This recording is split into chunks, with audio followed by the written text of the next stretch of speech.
baru sebagai praktisi HR atau sebagai orang yang concern terhadap HR, di sini ada 4 peran HR ya.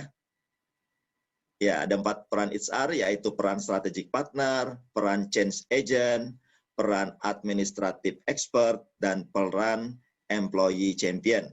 Ya, nanti bisa ditanyakan lebih lanjut, saya tidak akan, karena nanti materinya kita lebih kepada strategi ya, strategi bagaimana menghadapi era disrupsi terkait dengan performance management.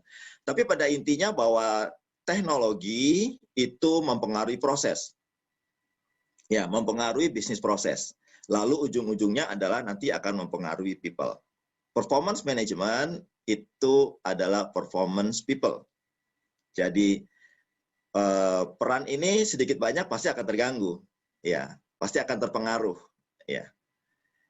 Oke, lalu di sini saya juga berikan gambaran bahwa HR itu integrated, ya. Jadi performance management itu bagian dari integrated human resources management. Ya, ini rumit seperti ini ya.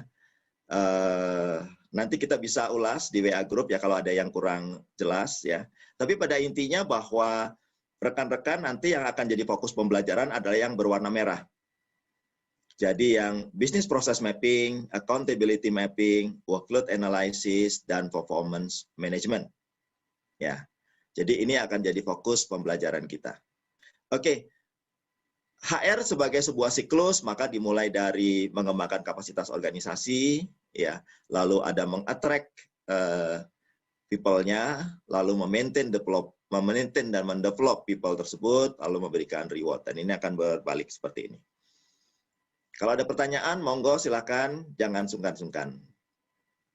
Nah, ini yang perlu kita renung-renungkan ya, kita sebagai praktisi di HR management, sebagai pelaku atau sebagai orang yang terkait dengan performance management.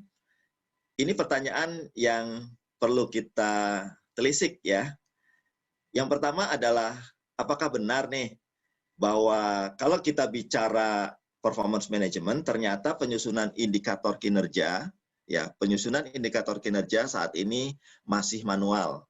Jadi masih pakai kertas, ya maksudnya pakai Word atau pakai Excel dan sifatnya manual, bukan berdasarkan sistem ya atau aplikasi, tidak berbasis aplikasi. Terus tidak terintegrasi. Jadi kalau ada perubahan, ya perubahannya manual. Ada perubahan indikator, perubahannya manual. Apa yang berubah, gitu kan?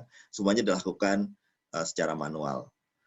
Nah, kondisi seperti ini sebenarnya membuat kalau ada perubahan bisnis proses sehingga tidak cepat-cepat bisa diakomodir.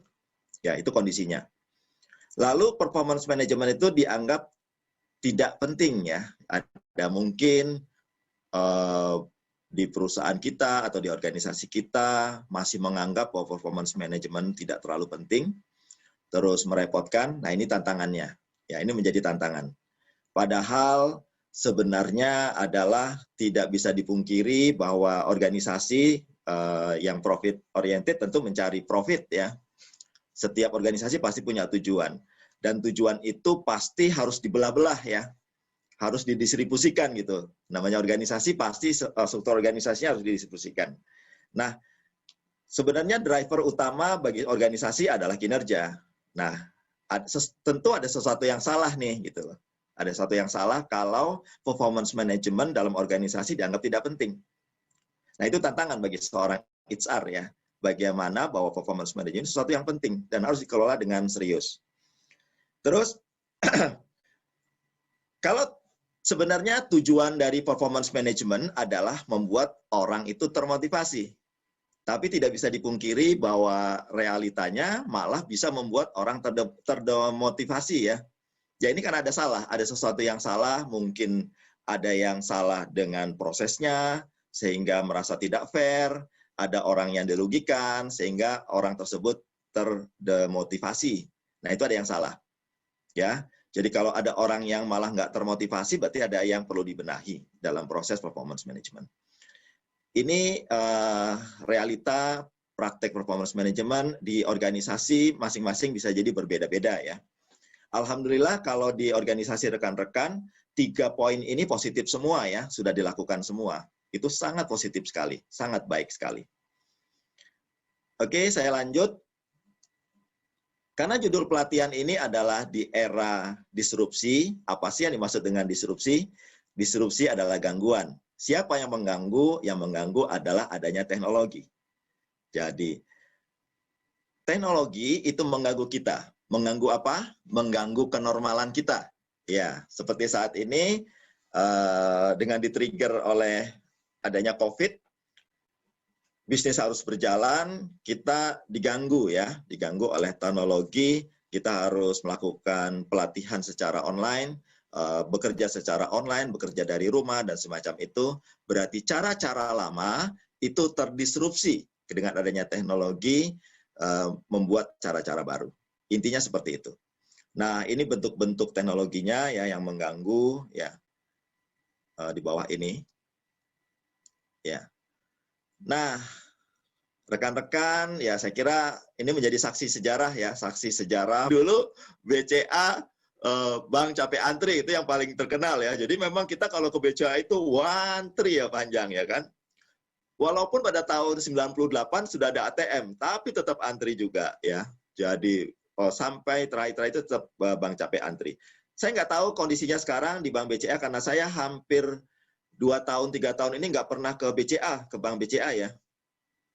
Semuanya lewat m-banking dan internet banking ya. Kalaupun ada uang cash, biasanya setornya sekarang sudah di sini ya, gitu.